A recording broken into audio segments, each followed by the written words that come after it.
안녕하십니까. 국민에게 보고하다 김토입니다. 오늘은 버닝썬 김상교의 긴급 제보, 이러한 내용으로 방송을 하겠습니다. 여러분, 버닝썬 김상교 모두 기억하시죠?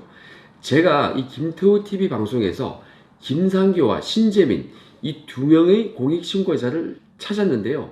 신재민 사무관은 지금까지도 연락이 없고, 김상교는 저의 방송에 댓글을 다는 방식으로 연락을 해왔습니다. 그래서 지금은 이 김상교 군이 저희 공익제보센터의 멤버가 되었습니다. 지금 저와 함께 활동을 하고 있는데요. 이번에 통합신당을 추진하는 그 통추위 과정에서 저와 함께 이 대통합을 지지하는 그러한 기자회견을 함께 했습니다. 그리고 총선이 끝나고 나면은 미래통합당 내부에 공익제보센터가 생기는데요.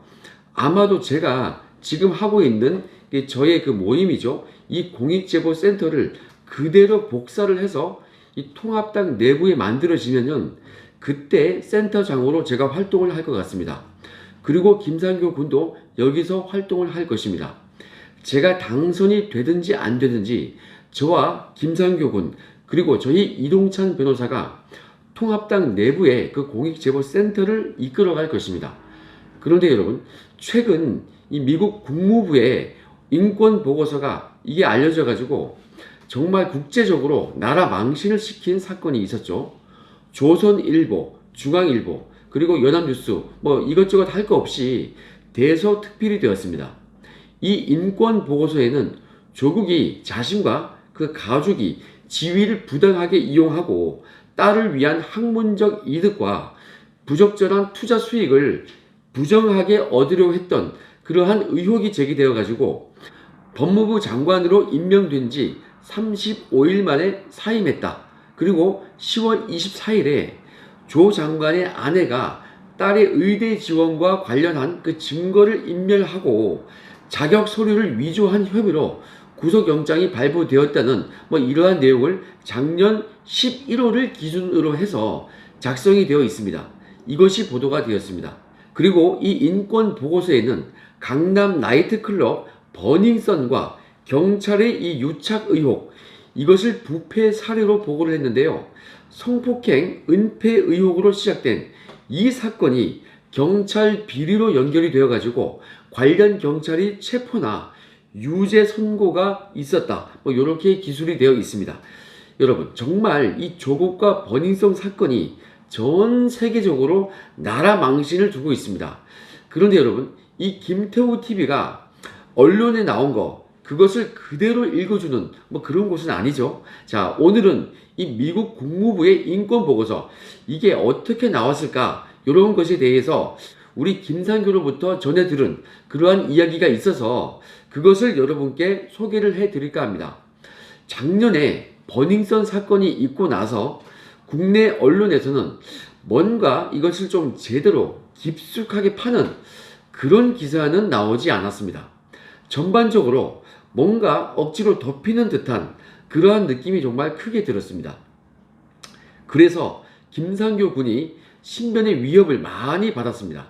그렇게 느꼈다고 합니다. 자, 결론적으로 말씀을 드리면요. 작년에 이 김상교 군이 영국 BBC와 로이터 통신, 그리고 미국 CNN, 블룸버그 뭐 이러한 대형 언론사와 인터뷰를 했습니다. 여러분들 잘 몰랐을 거예요.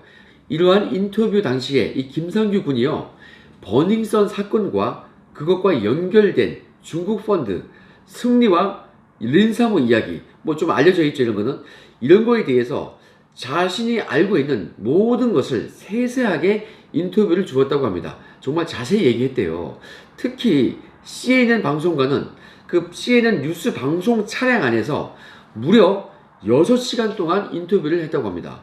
와, 얼마나 많은 얘기를 했길래 6시간 동안 얘기할 수 있을까요? 자, 어마어마한 분량이겠죠. 그뿐 아니고 김상규 군은 미국 워싱턴 대학교 다큐멘터리를 감독하는 그 감독과 인터뷰를 했는데요. 이것도 몇 시간에 걸쳐서 했다고 합니다. 여러분, 저와 김상규가 드리고자 하는 이러한 얘기는 뭐냐면은 이 사건에 대해서 김상규 군이 미국과 영국의 굴지의 언론사를 상대로 이 실태를 정말 자세히 알렸다는 것입니다. 그리고 김상규 군이 이렇게 크게 알렸기 때문에 미국 정보기관에서 이것을 분명히 캐치를 했을 것입니다. 이거는 뭐 공지사항인데 이거 모르겠습니까? 그리고 원래 정보를 하는 사람들은 기자를 상대로 정보를 수집하는 경우가 되게 많습니다. 왜냐면은 뉴스에 나온 이야기는 모두가 알기 때문에 뭐 더 수집할 것도 없고요. 그 이면에 있는 얘기라든가 아니면 기자가 자기만이 갖고 있는 정보라든가 이런 것을 취득하는 경우가 굉장히 많습니다. 뛰어난 정보기관을 여러 곳을 보유하고 있는 미국 정부에서 이런 것을 모를 리가 없겠죠. 이러한 국제적인 방송사 4군데에다가 제보를 했는데 이러한 것이 정보기관에 캐치가 안 됐겠습니까? 이것은 100% 될 겁니다 아마. 자, 그로 인해서 이번 미국 국무부 인권 보고서 이것이 탄생한 거 아닐까 이렇게 우리들은 판단을 하고 있는 것입니다. 김상규 군이 이렇게 판단된다고 저에게 제보를 한 것입니다. 자, 이게요 시기도 딱 맞습니다. 김상규 군은 작년 7, 8, 9 이 무렵 정도에 이 4대 언론사 측에 인터뷰를 했는데요. 이 미국 국무부의 이 인권 보고서는 11월경에 나온 거 아니겠습니까? 그러니까 미국 정보기관이 수집을 하는 기간도 포함되어야 되니까 그 소요가 되니까 시기가 딱 맞는 거예요. 자, 여기서 우리 김상규가 얘기해 준 것을 제가 여러분께 상세히 전달을 해 드리겠습니다. 김상규 군은 작년 6월에 마지막으로 이 안민석 의원의 측근 등 관련된 인사들을 만났다고 합니다. 그때 그 자리에서 김상규 군이 이런 말을 들었다고 합니다. 그 전언이 뭐냐면은 그 자리에서 평생 잘 먹고 잘 살 수 있으니 그만해라 뭐 이런 소리를 들었는데요. 이에 대해서 김상규 군이 뭐라고 했냐면은 그건 좀 아닌 것 같다 이렇게 말을 했다고 합니다. 그 당시 김상규 군을 앞에 두고서 문화예술과 관련된 뭐 영상이라든가 이런 쪽 일을 하고 있거든요. 그쪽 관련된 사람을 옆에 유명한 사람 옆에 앉혀두고 너를 좀 평생 먹고 살게 해주겠다 뭐 이런 식의 얘기를 했다고 합니다. 그런데 어린 나이에 혹할 만도 한데요. 우리 김상규 군은 절대 넘어가지 않았다고 합니다. 그래서 그건 좀 아니죠. 이렇게 반박을 하고 끝난 겁니다. 그 당시에 그쪽 사람들은요. 김상규 군이 당시에 이 BBC랑 다큐멘터리를 준비하는 거 요것을 알고 있었고 당시 분위기가 클럽 미성년자 성매매 그리고 스너프 필름 보도 직후이기 때문에 서울에서 청와대, 강남역, 해화역 이런 곳에서 5월에만 4개의 집회가 있었고 그 중에 버닝썬과 문재인 정권을 규탄하자 뭐 이러한 시위도 있었다고 합니다. 그리고 6월과 7월경에 더 크게 시위를 해야 한다 뭐 이런 주장을 하는 사람들의 이 여론이 강했다고 합니다. 그리고 이때 김상규는 그때부터 해서 조국이 몸통이 아니냐 뭐 이러한 의견을 개진을 했다고 합니다. 버닝썬의 핵심은 중화권 사모펀드 아니냐 그리고 그 위에 정상훈, 윤규근, 조국이 있다 뭐 이러한 내용을 김상규 군이 언론을 상대로 막 그냥 떠들었다고 합니다. 정말 용기가 대단하지 않습니까? 현재 그 무렵에 안민석 의원의 측근 등으로부터 그만하라는 말을 그것을 들었으니까 아마도 그쪽에서 역공이 들어온 것 같습니다. 그 6월경에요. 버닝썬의 또 다른 제보자 그런 사람이 칼을 맞았다고 하는 유언비어가 좀 조작된 사건이 그러한 사진이 좀 돌기 시작을 했다고 합니다. 그때 김상규 군이 바로 그때 신변의 위협을 느껴서 제주도로 내려갔고요. 그때 아무것도 안 하겠다 뭐 이렇게 페이크를 주면서 SNS로 마지막 방송을 했고요. 그리고 그 직후인 7월부터 9월경까지 블룸버그, 로이터 통신, CNN 이런 것과 함께 인터뷰를 했다고 합니다. 정말 용기가 대단하지 않습니까? 자, 그런데 그 이후에 조국 수호 집회가 더 커지게 되니까 김상규가 혈압이 올랐다고 합니다. 그 어린 나이에 혈압이 올랐다는 표현을 했습니다.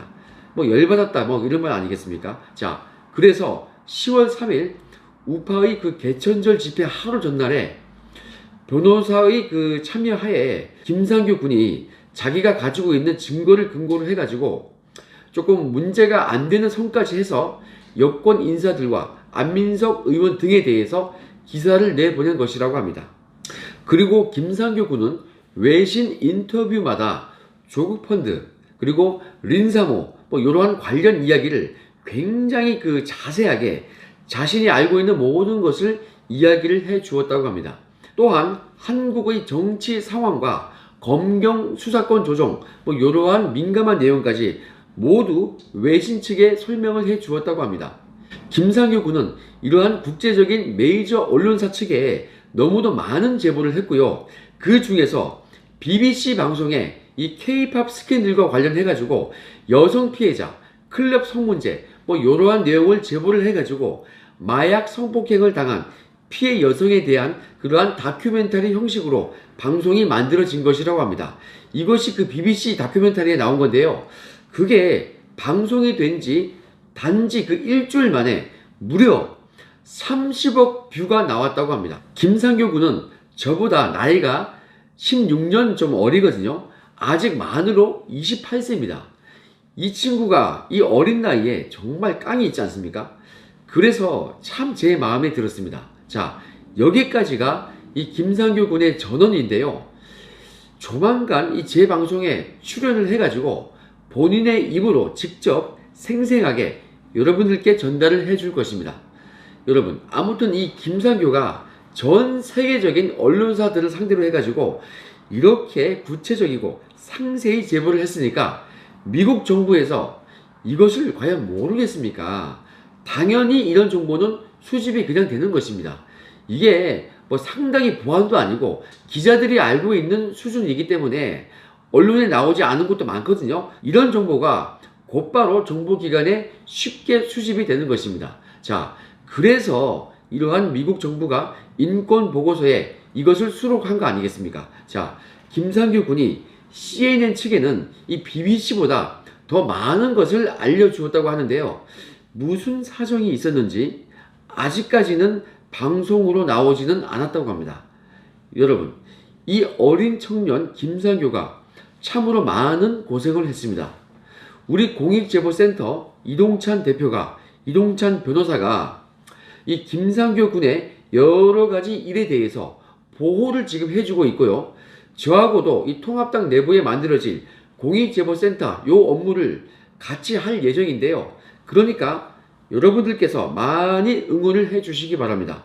자, 이 김상규 군이요, 유튜브를 지금 준비하고 있는데 저도 좀 조언을 많이 줬고 구체적으로 좀 도와주고 싶은데 이 김상규 군이 완벽주의자적인 성격이 좀 있는 것 같아요. 그래서 아직 시작을 못하고 있습니다. 자, 유튜브를 시작을 하면요, 여러분들께서 이 김상규 군에게 많은 구독과 시청을 해 주시기 바랍니다. 자, 오늘 방송 마무리를 하려고 하는데요. 오늘 방송에서 우리는 잊지 말아야 할 것이 하나 있죠. 대한민국에 국제적 망신을 준 이 조국 관련 이 인권보고서 우리는 절대 잊지 말아야 할 것입니다. 그리고 무엇보다 이러한 조국을 수호하는 문재인 정부를 제대로 심판을 해야 할 것입니다. 그런 날이 오기를 기대하면서 오늘 방송은 여기까지 하겠습니다. 건강하고 행복한 하루 되시기 바랍니다. 감사합니다.